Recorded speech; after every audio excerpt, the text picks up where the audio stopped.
Welcome, T-Birds, to the Career Cafe podcast.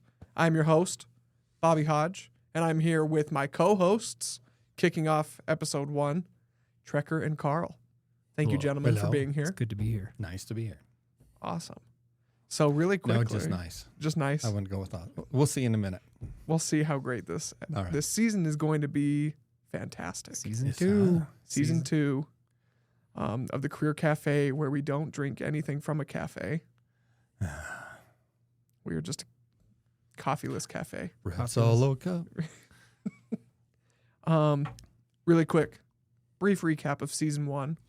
So last season, we had the Career Center host most of those episodes. I believe they hosted all of them. This is before I started here. And we went through the job search process. Mm-hmm. So day 1, you realize you need a job.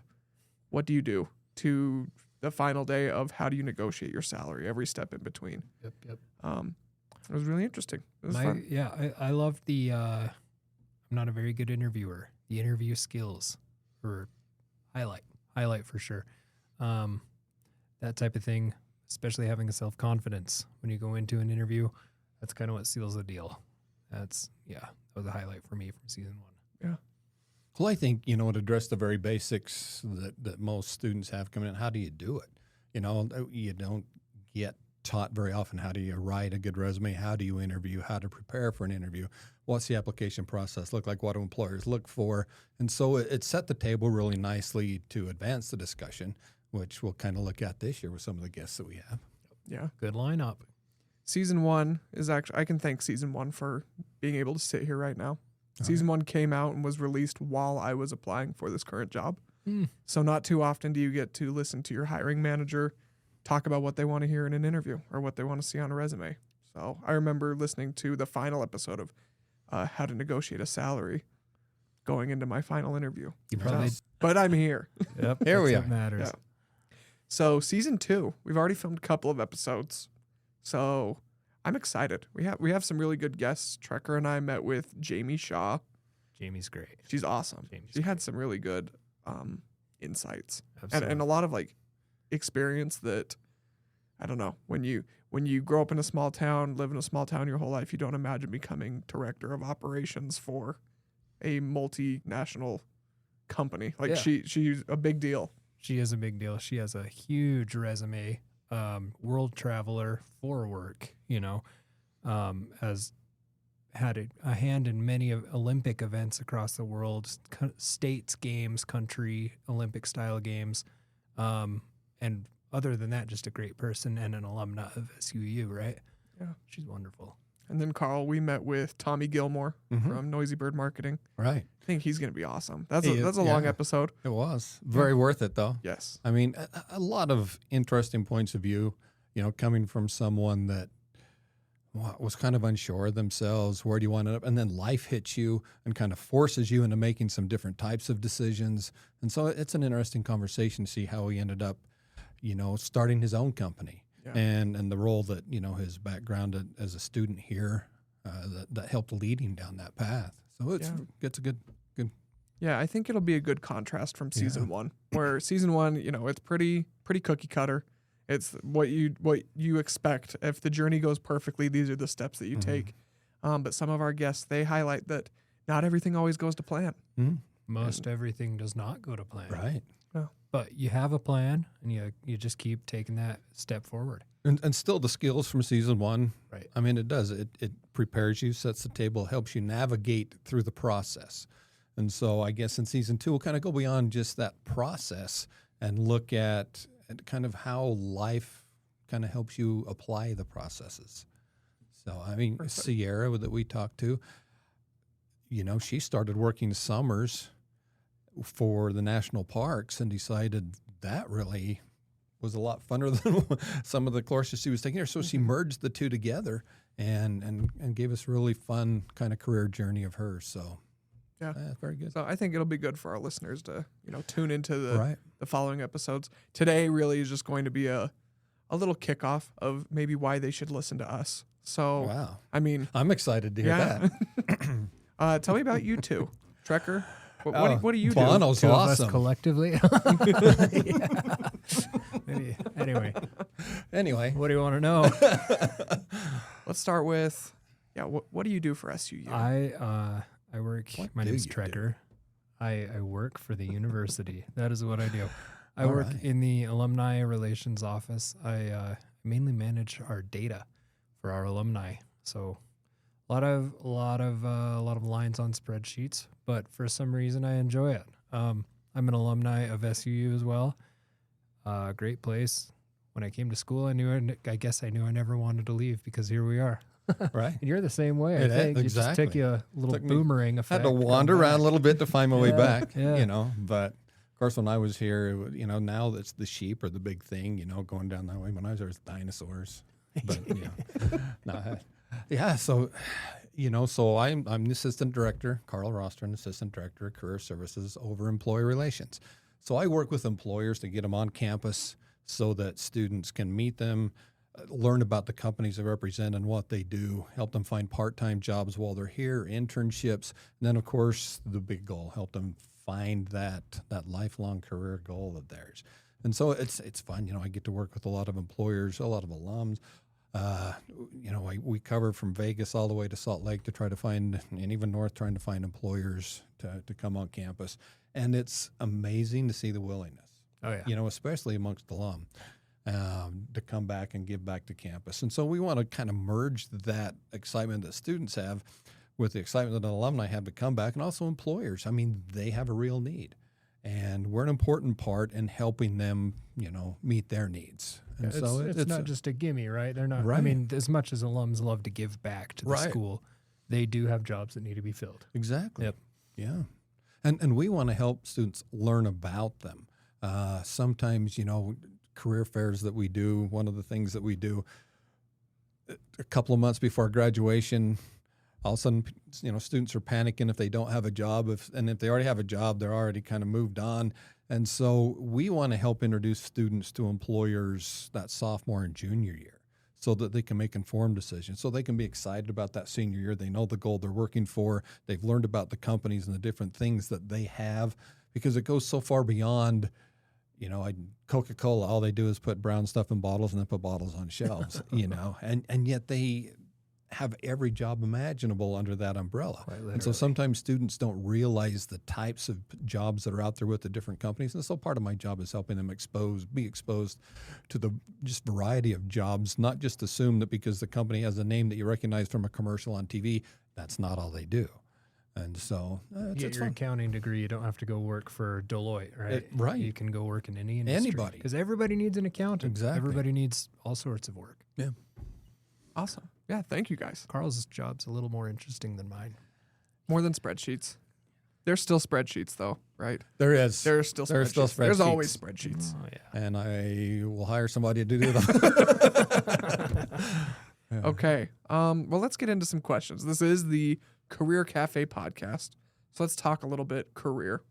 Gentlemen, what is one piece of advice that you wish you had gotten early on in your career or fresh out of college? Oh, for me, it's okay to experiment. It's okay to not have your life mapped out for you that day of graduation. It's okay to try things. I think that's not only the biggest thing I wish somebody would have told me, but the biggest thing that I tell everybody, I tell students when I talk to them, don't shut doors. Don't think or assume you know. Experience everything, talk to everybody, and find out what they do and find out how they got there. And just experience life. And it's amazing when you open yourself up to the different places life will lead you. I mean, my journey is just, I've wandered a bit, and it's been quite exciting. But it was, you talked about growing up in a small town. I grew up in a small town, about 500 people. It was first generation college student. I was never leaving that small town. And to end up now coming from, 17, 18 years in Vegas, where I, was a recruiting manager for a global company. I traveled 3 weeks out of the month, stayed in great resorts all over. And, we were hiring 900 people a month. All around the world. I was specifically in charge of the Western United States, Canada, and Mexico. And so, I was working in different companies, different countries, different cultures, hiring everything under the gamut in like hospitality. And, it was all by kind of staying open. What is it you do? And asking questions and talking to people and letting life kind of take me some places that I just didn't even know existed. I'm similar to Karl. I grew up in a town about 500 people and, first generation college student as well. Yeah. And was this close to going to work the factory job my dad did and similar type of work his dad did and just continue that. But the piece of advice I would give anybody is to have confidence in yourself. I had none and didn't know what I could do, didn't know I was capable of much at all. But when you learn that confidence, because it's not natural to everybody, you realize you can do anything you put your mind to. You can go anywhere and work anything. I mean, who would have thought Karl would have that kind of good job, right? Right. But he had that self-confidence, was able to pull it off. Well, and it's okay to be successful in your own eyes. Yeah. Not to fall under everyone else's expectations for you. You don't have to be this or that or what mom or grandma or dad wants you to be. It's okay to find yourself, to find something that you enjoy doing. And be proud of it. Right. And decide what your own values are. I think that's the first thing. I think that's a journey that we all go through. College is a very big part of that. Is figuring out, who really am I? Aside from now that I'm living kind of on my own and I'm meeting people from different cultures and different value systems than my own, maybe for the first time, and you're kind of experiencing all these different strange things. And so now you get to decide kind of who am I and where do I want to go and how do I fit into this big ball of gas or under. So it's like you started with, go out and try everything. Yeah. Figure out who you are, figure out your values and what's important to you. And build that confidence in yourself. Failure isn't failure. It's a different way of learning. It's as important to learn what you don't like in life as it is to figure out what you do.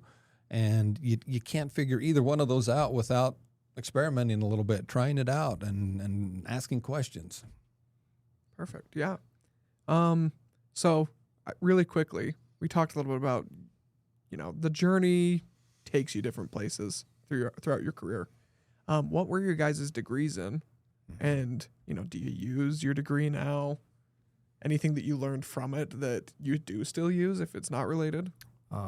Social sciences degree, technically social sciences teaching degree. I was supposed to be a high school history teacher. Nice. And I'm not. Isn't that amazing? But you certainly used your degree. You could, I think more than half of college, your education is not learning how to do the formula and when the Battle of Waterloo was. It's you're learning how to learn. Mm-hmm. You learn what it means to educate yourself, how to retain that information, how to work under pressure, how to work with other people in group projects. How to articulate it. Yeah. So that 4-year degree for me, it's like, I'm a social sciences guy, I use it every day because I learned how to learn while I was in college. Nice. Yeah. So, junior college first, I was an English major. That failed miserably. You speak English. Very poorly. Very poorly. You use it every day. I have people that'll swear I can't speak English, but anyway, it's if you take into account dialects, then I guess I would be considered. I came to SUU, was a broadcast major, weatherman and sports anchor, that fun stuff. And then I moved in on political science. So I was going to go to Washington and be a political reporter. And as I got looking more and more at that, it was like, do I want to raise a family under that kind of circumstance, traveling all the time, trying to find your place? And so I did graduate my communications degree in political science, but it taught me really how to navigate the world. I was aware of what was going on in the world. I then knew kind of how I fit in and could have intelligent conversations and articulate myself. And directly did it relate to me getting a job? No, but it was the reason I got many jobs, because the confidence part plays in, and also just the knowledge that I could hold an intelligent conversation with people about things going on in the world. And I knew how to learn. And it demonstrates completion. It demonstrates finishing, it demonstrates your ability to learn and grow and adapt.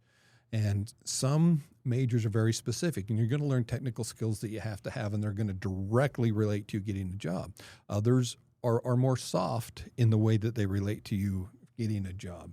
And then my master's degree is in public administration, and learning that part of how you run systems and organizations and people. I use it every day. I'm working on my MPA as well right now, and I find myself thinking back to a couple classes on the daily. You learn people, you learn systems. But I want to go back to what you said earlier, that those degrees, your bachelor's, your undergrad, whatever it is, you learn the basics of communication, being able to articulate.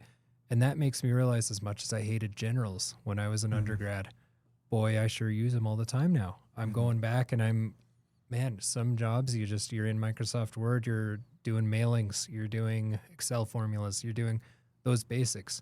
And a lot of employers, degrees required, doesn't really matter what one, and it's because they want to know that you can do those basic things in an office and be able to communicate to other people. Yeah. Sometimes you have to prove that you can do those like entry-level tasks before you can take on those bigger ones that are maybe a little more exciting to you. So, okay, well, great. I wanna jump into our next section then. This is called Career Myths. We've already touched on this, so this one doesn't have to be long. But first, career myth. I just want your guys' thoughts on this. My major will determine my career. Oh, well, we just dispelled that one. Yeah. Myth busted. Yeah. Yeah. Gone. Gonzo. Not that it doesn't help. And like you said, Karl, like you can aim your career at whatever your major is going to be, but you don't need to feel trapped. Right. By, maybe you're a senior, you're in your last few classes and you realize like, oh, I want to do something different.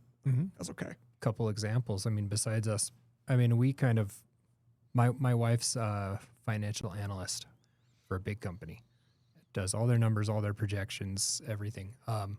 She's a communications major. But because of her training, her minors, job experience, her resume, and then certifications outside of school, she does that job and she does it very, very well. I'm a social sciences major. I do data now. But yeah, a lot of times I don't know hardly anybody that really is stuck to it, what their field is. There's some that really are. They know, and their mind is just driven in a certain way, and they excel in one field and always will. And that's awesome, but both are okay. Yep, 100%. Yeah. Perfect. Okay, next myth. The jobs I've had in the past don't count as experience. Examples: fast food, retail, things like that. So, my background, I was a corporate recruiter for a long time, and so all I did was read resumes, read applications, and interview people. Tens of thousands probably in my time. And I looked at everything.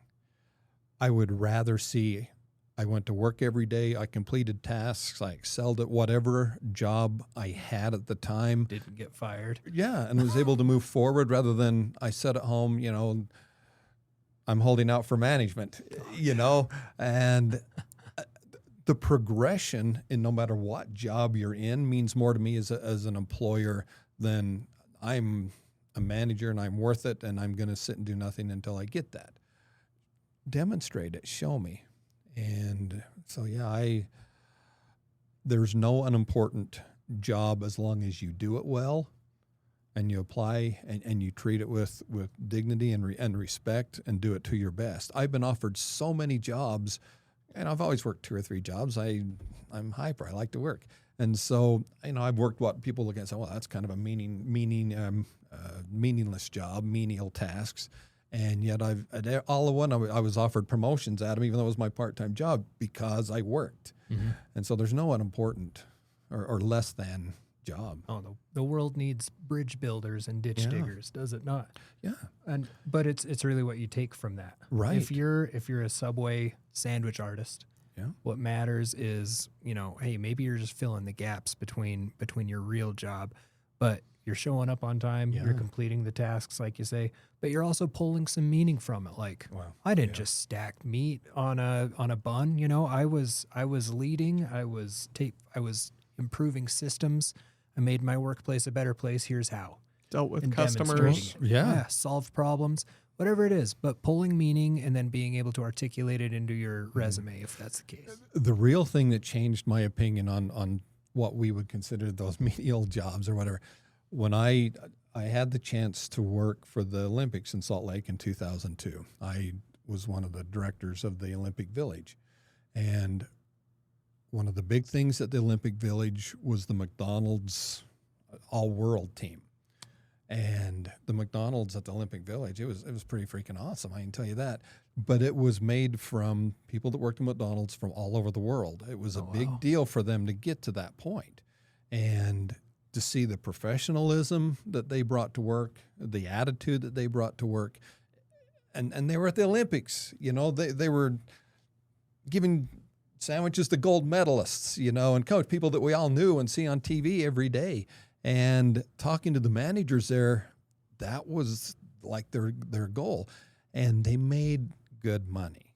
You know, if you excel at anything, the opportunity is there. So don't look and say, man, this is a minimum wage job, or I'm only going to make this. If you excel at it, put your mind to it. Well, there's money and a good career and a good living to be made in every place. Everywhere. So, Yep. Yeah. Some of those jobs, like, they teach really good skills. They do. Like Chick-fil-A, not sponsored, by the way. Yeah. Right. Chick-fil-A, if you want to sponsor us. Come on. But I mean, I've been to Chick-fil-A and gotten better customer service than like insurance, Right. phone carriers. Oh, yeah. I walk in and I'm like, geez, is this like a church? You guys are just so like nice and welcoming. It's crazy. There are great training programs Yeah. available, and a lot of them will pay for even more training and more specific education. Yep. So yeah, don't shortchange things. Well, and take pride in what Yeah. you do. No matter what. Your life that you're living, it's not in the future. It's right now. So take pride in it. You know, whatever it is you got to do, whether it's you want to work there or not, and just take pride. The future doesn't just come. You know, it's a journey to get to the future, and that's where you are right now. So. Mm-hmm. Perfect. Okay, on to the next myth. Next myth. Success equals money plus big title. That's a personal thing. What do you do?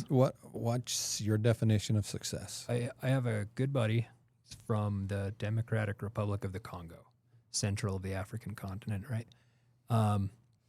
Genius student. He came over here for his education to the States, and we met here at SUU. He was in the master's program, and he finished up his master's. I got his master's in finance, his undergrad in finance, and he was looking to go to get his doctorate in finance. And he's looking at these schools, and I applied to a few, and I don't know any of them, but, you know, he says, Trekker, I got into one of the top schools, one of the top finance programs in the world. It's in London, England. And I'm like, that's awesome, you know? And he said, but I'm about to get married. I'm engaged to this girl. I love her. He's like, what would you do? I mean, I have the opportunity to make so much money, but I'm going to be away for 80 hours a week. I could choose that career path and go down it, or I could be at home with my wife and kids and be, what do you choose? You know?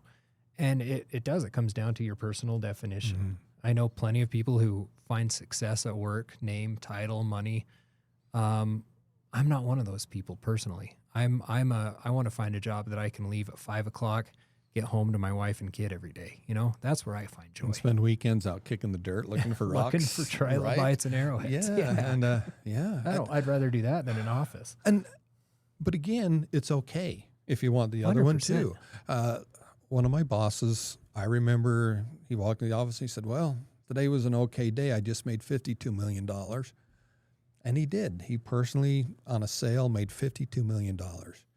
And that was Thursday, you know. And I think he'll take the rest of the day off. no, that's just it. He didn't, because the goal in life was to work and to make more. That wasn't enough. There's $52 million for tomorrow. But that was his joy. That's what he had all the titles in the world. He never went home. And he was okay with it. He loved it. He loved the prestige that come with it. He loved being able to share the money, because he did. He was good to people. But he associated success with a dollar sign, and that's what made him happy, and that was fine. That's all right. For me, I said, hey, it's nice to have a little pat on the back every now and then, but it's nicer I need to put a worm on a hook and float around in an ocean or something, you know. Yeah. It's okay that we go back to the personal values that you have and how you want to define success. But that's you need to define it. You know, like what's the show, the City Slickers? You know, there's one key to success. You know, and well, what is it? It's different to everybody. Yep. Yeah. And that being said, if the world was run by guys like Karl and I, we'd probably still be living in caves. We would. Yeah. There'd be nothing done. No. No, I think the definition of happiness is definitely something you got to figure out for yourself. College is a great time to do it. Yeah. Okay. Thank you, guys. Okay, next myth. I feel like we're those two Mythbuster dudes. Right. Like I would be Jamie, the one with the beret and the glasses. Yeah. Is that Jamie? I don't know. I think so. Mythbusters. Anyway, go on. We're busting myths. Employers don't care about degrees anymore. Depends on the job, right? It does. And it depends on, you're talking about a person.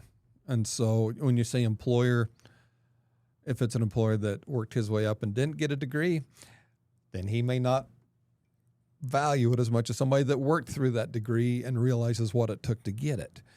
And of course, depending upon the area, degrees are absolutely vital in some. They're a requirement. You can't get around it. And so, yes, they're valuable. But like I said, I hired for all different kinds of positions. I hired from maids and janitors through CEOs. And for me and most of my hiring team, most of the managers I worked with, the degree, if it wasn't specifically required, it was a demonstration of character. It was a demonstration of your value system. It was a demonstration of completing and finishing something. It was a demonstration that I know you know how to get along with people, to articulate. I dare put you in a room with somebody and that you'll carry on an intelligent conversation that will make me and the company look better. So there's just a myriad of things that fit into that. But I would say it's every bit as valuable, if not more today. I mean, we've always gone through swings in employment and swings of what's important. If we look at AI now and think, oh my gosh, the world's being taken over by AI, and you have to follow these steps, and AI is going to tell you how to do it. You know, in my day, there were things called books, and there were a whole bunch of them written about, oh, this is the way you have to do a resume. You have to follow this format and this. And there were tens of thousands of books just on how to write a resume. And so we always go through these ebbs and flows, and in my days, the stone tablets, and there's always people that have ideas and opinions on how things need to be done and should be done, and can make money off of convincing other people that they know better. And there is no formula. When it comes to me and you talking, it's two human beings talking. We each have life experience. We each have beliefs and value systems, and we're trying to figure out, are we going to get along? Can we work together? And can we be successful? Can you make me money? Yeah. I think one thing that, I recently graduated. One of the things that kept me going, because there was never really like an expectation to get a degree. Mm-hmm. Grew up in a blue collar family. Mm-hmm. They didn't, I was first gen college student like you guys. And so it was like college was something I wanted to do. Yeah. But for the students that are sitting there thinking, like, do I need to do this? Like, do employers really even care about it? I'd much rather look back in 10 years with the regret of, well, I wasted about 4 years, like, doing a degree that I don't really use now, than 10 years from now going, geez, I wish I had a degree. Yeah. Because I think that regret is probably a lot more costly, a lot more like, oh, dang, like, my time is kind of past, than if you're in it right now, you're never going to look back and be like, well, that was completely pointless. Well, like, I didn't learn anything. And it's an investment. Like, mm-hmm. It is what you put into it. It's not, you're not going to look back and say, I wasted 4 years and all that money if you did something while you were here. Yeah. If you grew as a person and developed your value system and decided what you wanted and what you didn't want. I think it's hard to say anybody wasted 4 years unless they really made that intent. Well, we graduate every year. I think last spring we graduated 180 MBA students in May. And they all got the same degree. They all got their Master's of Business Administration. But one of them went, got the grade, did the assignments, checked the boxes, got their piece of paper. And another one did those same assignments but left with connections, relationships, experiences because they put so much more into it. And maybe those two people will put their resumes to the same employer, but the person that's going to get the job is the person who put time and money, effort into this degree. Yep. Yeah. I think a better way to reword that myth then to make it true is even if employers don't care about degrees, you will if you put the time in and if you put in the effort. So, okay. Well, thank you. Those are all the myths I have for today. Myths busted. Let's move into the next section. I forgot about this part. I'm excited about this. So these are horror stories of people in their early career. I've got a couple of them here. Just want your raw emotions and thoughts on these. I'm going to try and read them and not stumble through them. All right, you got tissue. You'll get my raw reaction right now. I applied to this company that had terrible reviews on Glassdoor, but it was close to where I lived, so I thought at least it's close by. I had a phone call interview with the director. He kept on yawning throughout the interview like he was exhausted, but I still told him I was interested. He told me he drives 45 miles to get to work each day, and I told him I was just 6 miles away. Then I had an on-site interview, which was supposed to be with the director, but he didn't come, so I interviewed with a manager who asked me some questions and gave me a tour. He asked me how I heard about the company, and I said I had read about it on Glassdoor. Then he said, "Oh, there are some pretty bad reviews on there. I laugh when I read them sometimes. You must be pretty desperate if you still want to work here." I just laughed and said I was still interested. Then I had a third interview with the director, and he told me this is a tough place to work, and a lot of people crack under the pressure. Then he asked me to send him some school projects that I had worked on. And the next interview was going to be with the vice president of the company. He also gave me his business card. The next day I sent him my projects, and within an hour I got a rejection email. I was dumbfounded. But looking back, there were so many red flags. The reviews were right, and it seemed to be a miserable place to work. Day after day, I kept looking for a job, finally found one a couple weeks later, but I felt like I dodged a bullet. Raw reaction. You dodged a bullet. Sometimes it's worth driving an extra 20 minutes to not be miserable 40 hours a week. You know what I mean? Or in that case, it'd probably be closer to 50 hours a week. Yeah.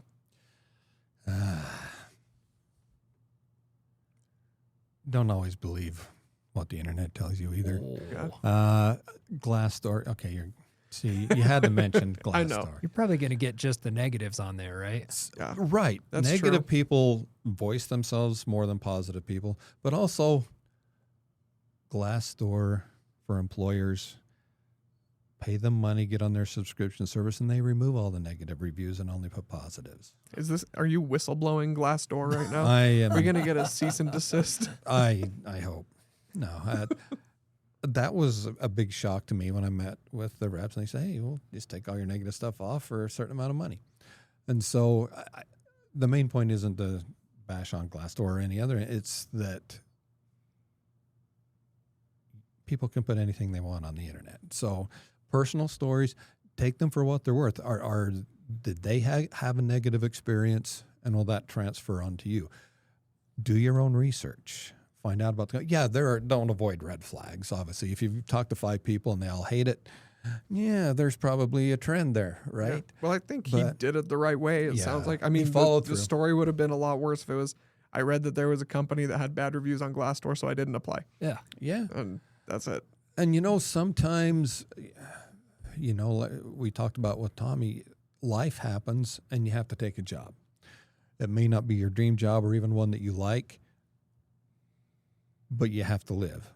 And that's different than a career journey.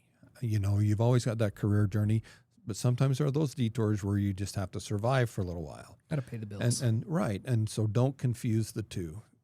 You don't want to stay miserable for long, and you don't want to have to be miserable if you don't have to. But, to put food on a plate. Sometimes you're miserable for a little bit, but don't let that be your life. You know, you don't have to stay miserable. And what are you doing to get out of that situation? You know, getting a job is a job, and you got to work hard on it. And sometimes it works real quickly, sometimes it doesn't. But just like with schooling, you know, are you in it for the long haul? Are you in it for the grind? Are you in it for the degree, that self-actualization, or whatever happiness that comes at the end? And, you know, it's character building, it's trial, it's all those other things that once you're at the other end of it, you look back and say, yeah, you know, I learned a little bit, never want to be there again. Yep. And so this is what I'm going to do to avoid it. But also experience things for yourself, make your own opinions, because what I like and what Trekker like could be totally different things. I could be totally miserable. I would be totally miserable if I was Trekker for many reasons, but especially if I had to look at spreadsheets all the time. But And I don't have the social battery to do Karl's job. You know, and that's fine. Yep. That's what it's all about. That's why we're different. And so different, you know, different strokes for different folks, but find what makes you happy. Don't live somebody else's life. Yeah. I do want to throw in, when I was reading this story, I initially thought, okay, well, that's why we do interviews. And that's why we interview at companies. Too many people, I think, walk in. I would have loved to have seen how this story was different if he got offered the job. Because, I mean, do you accept it at that point after you've had 3 bad experiences and several bad reviews? I think students too often sell themselves short and think that I just have to take whatever job is there. Yeah, they do. Regardless of what they offer me or how it seems. An interview is a two-way street. Exactly. And you're going in to see if they fit right with you. Right. It's your interview as much as the employer's, and that's a common mistake. Yeah. That's why when they ask you the question at the end of, do you have any questions? You absolutely should not just be like, no. Like, you know, what are the next steps? You should be curious about what the culture's like. What is the day-to-day like? Who are you going to be working with? What does a day in the life of your job look like? And what are the company goals? What are your goals? What you know, what do you like and dislike? And bring up what's important to you. Like, will I be getting home at 5:00 every day? Will I be working weekends? What's, you know, what's expected? And I think that sometimes you have to go through that first job to actually realize that those are the questions you ask. Because you get that question in your first interview and you go, well, what can I even ask? You could listen to this podcast. Or you could listen to us and learn. Right. We did the hard work for you. We suffered so that you can fly. Right. Okay, next story. All right. In college, I went to an interview for an internship. The hiring manager comes to the room holding an iPad. We do introductions, and then he shows me the iPad and says, "So this is you," and plays a YouTube video of me and my friend from high school doing a silly singing video. I was mortified and turned bright red, on the verge of tears. He was laughing, and he said he wanted to teach me a lesson about Googling myself before an interview. There was nothing inappropriate or offensive on the video, but I was still so embarrassed. I got offered the internship, but wow. If they Googled Karl, they'd find a guy in a Sasquatch suit fishing by the pier. They would find it. Yes. And that's all they find. But I kind of had a lesson like that. I took one of those jobs, kind of you have to put food on the table job, not my career job, right? And walked into the office my first day, and you know, most folks are pretty kind and welcoming to the new people, but I just got a bunch of empty stares and almost cold shoulder, and I was like, what in the world, you know? I unbeknownst to me, I found out about a month later, everybody had, you know, Googled me, Facebook stalked me, whatever. And to my disadvantage, my Facebook profile hadn't been updated in a while, and I had a beard and very long hair. They didn't know who I was when I walked in with short hair and clean shaven. We don't like the guy with long hair and beard. I know. Oh, no. But it does, even, it's just like they didn't know who I was just because of that. And it goes to show whether you've got something embarrassing online or not, it can affect you. You know, coming from the other end, from the hiring angle, people were surprised when they walked into their interview with me and I was asking questions about their personal life and their attitudes and even groups they belong to. And they're like, I always looked up social media profiles. Why wouldn't you? And even people that put up walls and had hidden and blocked and private, I just paid a company to get me in, and so I could see them anyway. And so there's nothing secret or private about what you do online. And I looked at it all. Very few times that I use that as any kind of a hiring criteria, but I wanted to know the people. I want to know who they are. Do they fit in here? What are their goals? What do they do in their free time? And do their goals align with the company goals? Are they going to come in here and just not fit in and cause problems? And are they going to be happy here? Yep. That's an important thing. It's not always negative why I'm looking on there. It can be just as positive. But yeah, in this day and age, you got to think about the memes you put out there, and you got to think about the jokes that you tell. It's a different world than I grew up in, where pretty much anything went. Yeah, you leave a footprint everywhere. Yeah, and so just think about, be cognizant of what you do, and know that at some point people are going to be looking at it. Yeah. I think that too often people beat the drum of, well, you shouldn't post anything. But Trekker, your story, I mean, it pointed out you need to like update a little bit, otherwise it has the opposite effect. Yeah. That used to be the key was like, well, I'm just not going to post anything, or I'm going to keep my account private. You realize that you have the opportunity to control what your digital footprint is. Yep. And so you should be using LinkedIn to post your accomplishments, post what you're working on. Right. And we're in the world now where your employer's allowed to know that you like to go to concerts on the weekend. You don't have to hide everything that you do. And that if you put on a Sasquatch outfit and go fishing, you end up one day being the cover of a seafood processing plant in Washington. Hey, I didn't plan that, but they saw it, and there I am. I'm on the cover. And you get royalties to this day. I get some free crab every now and then. The leftover Right. crap. More than they had to do. That's right. Yeah. So, yeah. Not bad. Oh, that's Okay. good. Well, I think we're getting to the end. I think we're wrapping up with that. He's had enough. I've had enough. Yeah. No, but thank you guys. I'm really excited for this season. This is Actually, gonna be a and good you one. guys are good co-hosts, and I think that we're going to talk to some great people. So hopefully our T-Birds enjoy it. Hopefully they like a little bit of our takeaways and find something from this. And if nothing else, at least they're entertained. Hopefully. We hope so. Hopefully. Right. Season 2 will be good. Yeah. Season 2 will be good. Okay. Well, T-Birds, make sure to tune in. If you have questions or if you want to ask us things for future podcasts, you can DM us at SUU Career Center on Instagram. Be sure to follow all of our other socials. You guys have social media too, right, Trekker? Yeah. It's at SUU Alumni on Facebook and Instagram. Yep. So follow all the SUU accounts, follow us, and we will see you guys next week. Thank you so much.